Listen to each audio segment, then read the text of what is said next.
আসসালামু আলাইকুম আব্বু, কেমন আছো? ওয়ালাইকুম আসসালাম।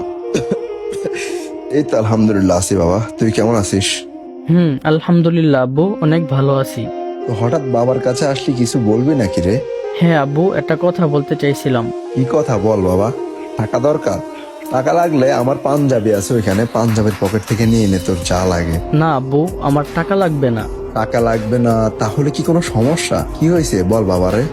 না মানে কখনো এরকম ভাবে বলা হয়নি তো। আরে বাজান, কি বলতে চাস বল বাবারে, তুই না বললে তো বাবা বুঝবো না যে তোর কি লাগবে। বলতে চাইছিলাম আই লাভ ইউ আব্বু, তোমাকে অনেক ভালোবাসি, মন থেকে ভালোবাসি।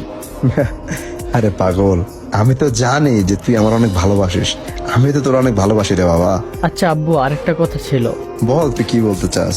আব্বু চলো না কালকে একটু নদীর পাড়ে ঘুরতে যাই, অনেক মন চাইতেছে তুমি আর আমি একটু নদীর পাড়ে ঘোরাঘুরি করব, একটু সময় কাটাবো। নদীর পাড়ে ঘুরতে যাবি বাবার সাথে? হ্যাঁ আব্বু, তোমার সাথে ঘুরতে যাব। কি তুমি যাবা না? কিন্তু কিন্তু কি আব্বু, তুমি যাইবা না আমার সাথে?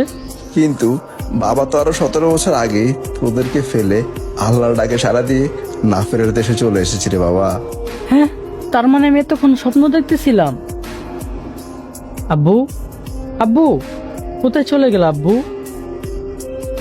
গাইস, আমার যখন 4 বছর বয়স তখন আমার আব্বু আল্লাহর ডাকে সাড়া দিয়ে না ফেরার দেশে চলে গিয়েছিল।